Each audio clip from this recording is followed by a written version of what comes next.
네, 안녕하세요. 설원일기입니다. 주말 다들 잘 보내고 계신가요? 저는 잘 보내고 있습니다. 오늘은 현금은 쓰레기라는 주제로 한번 이야기를 해볼까 합니다. 사실 투자하는 사람들이 늘어나는 이유 중에 하나가 인플레이션에서 자산을 보호하려고 하는 건데, 지금 이 순간도 지금 시간이 지나고 있는 이 순간도 현금 자체의 가치는 낮아지면서 물가 상승에 녹고 있는 중입니다. 투자의 컨셉은 항상 물가 상승률보다 높은 수익을 얻는 게 기본적인 목표로 삼고 임해야 합니다. 일단 오래전부터 투자자들 사이에는 사실 캐시 스트레시라고 하는 현금은 쓰레기다 이런 표현이 자주 회자가 되죠. 이는 단순히 현금의 쓸모가 없다는 뜻이 아니고 현금을 오래 보유하면 할수록 자산 가치 보존과 자산 증식에 있어서 최악의 전략일 수 있다라는 경고인 것인데, 실제로 전 세계 주요 투자자들 예를 들어서 브리지워터의 레이 달리오 같은 인물이 이 말을 했죠. 현금을 장기간 들고 있는 것을 경계하라고 했습니다. 당연히 앞서 언급했듯이 인플레이션이 현금 가치를 갉아먹는 보이지 않는 세금으로 가장 무서운 존재인데, 현금이 쓰레기인 가장 기본적인 이유는 인플레이션입니다. 이 인플레이션이 언제 어느 세대를 지나도 항상 존재해왔던 실질 개념으로 시간이 흐를수록 돈의 구매력이 줄어드는 현상이죠. 다들 아시다시피 1990년대에 1,000원이면 라면을 2개 살 수 있었는데 2025년에 1,000원으로 한 개는 살 수 있을 것 같은데 좀 비싼 라면은 사기 어렵죠. 즉 돈의 숫자는 그대로인데 실제 쓸 수 있는 가치는 계속 줄어듭니다. 특히 각국의 중앙은행들이 경기 부양을 위해 꾸준히 통화량을 늘리고 있어요. 이는 결국 화폐 가치 하락으로 이어질 수밖에 없고, 현금을 쥐고만 있으면 자산의 실질 가치는 서서히 사라지게 됩니다.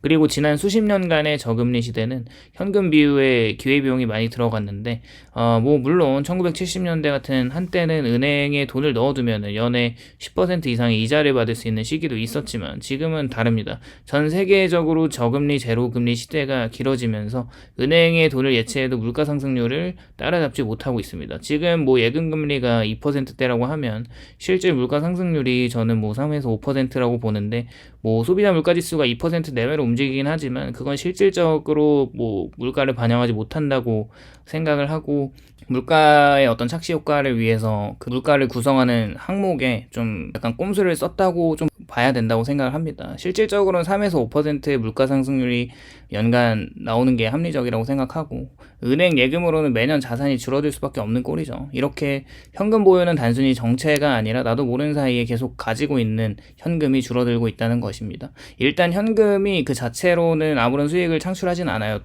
그러나 자산을 가지고 있으면 그 자체로 수익이 발생합니다. 주식은 배당과 주가 상승을 통해서 자산이 불어나고요. 또 부동산은 임대료와 시세 차익까지 낼 수 있습니다. 또 채권은 이자를 지급하죠. 그렇게 현금은 아무런 일을 하지 않습니다. 자산을 불리지 못할 뿐만 아니라 투자 기회를 잃는 기회비용까지 발생합니다.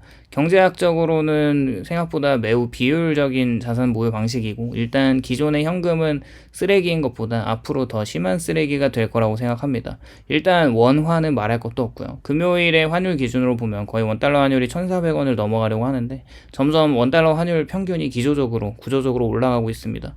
물론 달러 자체도 그대로 가지고 있으면 쓰레기가 맞죠.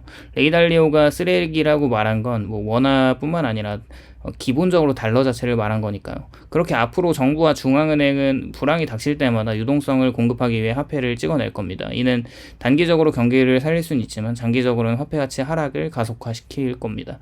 2008년의 글로벌 금융위기에서는 양적 완화 QE로 달러가 폭증했고, 20년도에는 코로나 팬데믹이 전 세계 통화량을 급증시켰습니다. 그 결과 다들 보셨겠지만, 다 목도하셨겠지만 자산 가격, 주식, 부동산, 원자재 등이 급등했지만 현금을 들고 있던 사람들은 상대적으로 빈곤에 빠지게 됐죠. 즉 정책 구조상 현금은 시간이 지날수록 가치가 떨어지게 설계되어 있습니다. 부의 격차 심화는 시간이 지날수록 더 심화될 거고요.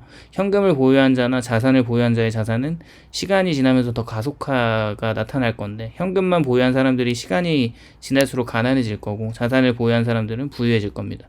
부자들은 현금을 즉시 주식이나 부동산, 채권, 금 등에 투자해서 화폐 가치 하락을 방어하고, 서민들은 불안감에 현금을 쥐고 있지만 그 사이 모든 자산 가격은 올라가고 현금의 가치는 줄어듭니다. 결과적으로 그렇게 항상 그래왔듯 자산 격차가 확대된 거고요. 현금은 쓰레기다라는 말은 단순한 비유가 아니라 현금만 붙잡고 있으면 그런 사람들의 몰락을 보여주는 사회적인 현실이 나타납니다.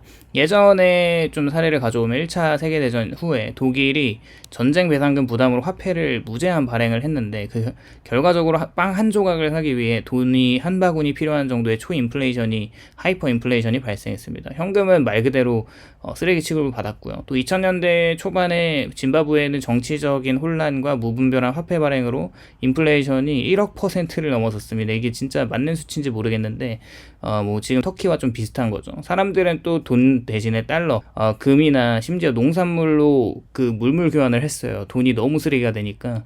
그리고 또 이 사례는 우리나라도 빼놓을 수가 없는데 97년에 IMF 사태 당시 원화 가치가 거의 반토막보다 더 그 이상의 가치가 폭락했고 달러를 가진 사람은 자산을 지킬 수 있고 오히려 부자가 됐습니다. 그렇게 원화 현금만 들고 있던 사람들은 막대한 손실을 입었고요. 이런 사례들은 모두 현금을 맹신하는 것이 얼마나 위험한지를 보여줍니다.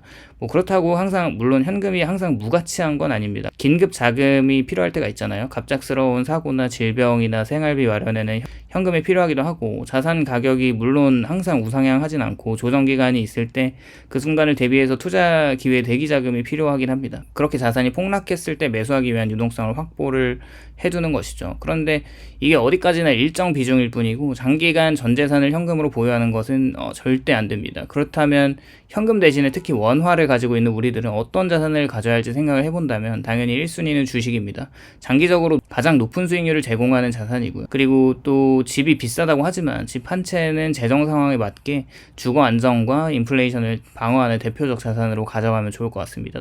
또 채권도 현금 같은 역할을 하면서 안정적인 현금 흐름과 포트폴리오 리스크 완화시키는 중요한 자산으로 꼭 가져야 하는 자산이라고 생각합니다.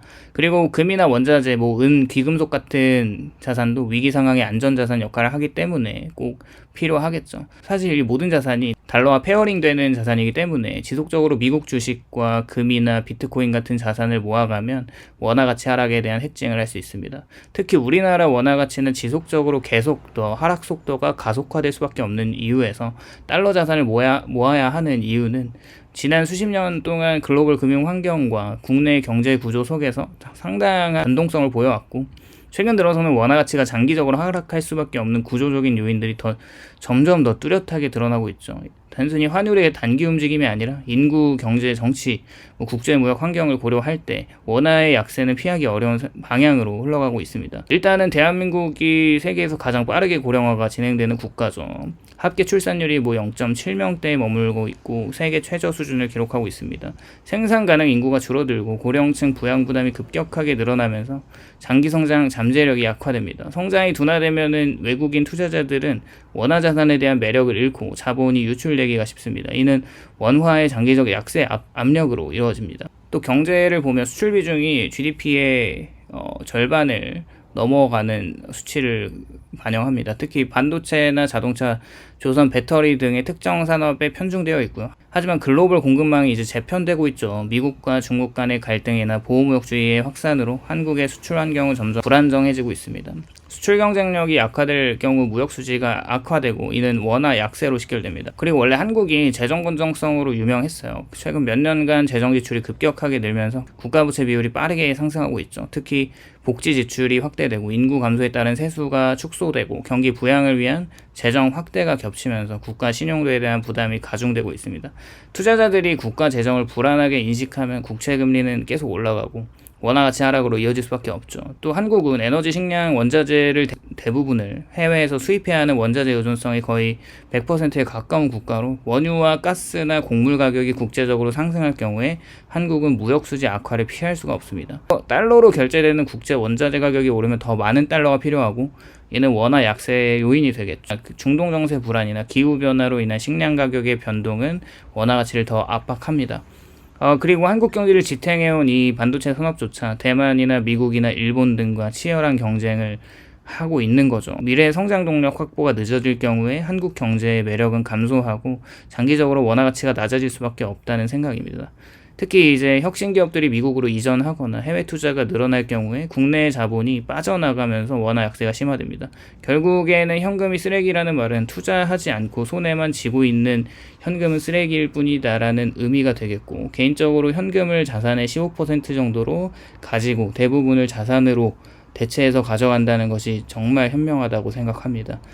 급하게 나가야 하는 돈이나 주가 조정 시 매수대기 자금 정도로 가져가는 것을 제외하고는 다 투자를 한다면 지금 이 순간도 내 지갑에서 현금이 사라지는 순간을 지킬 수 있는 유일한 길이라고 생각하고 있습니다. 오늘은 현금은 쓰레기인 이유와 대안에 대해서 한번 이야기를 해봤는데, 오늘도 시청해 주셔서 너무 감사드리고 공감이 되셨다면 좋아요와 구독을 부탁드립니다. 감사합니다.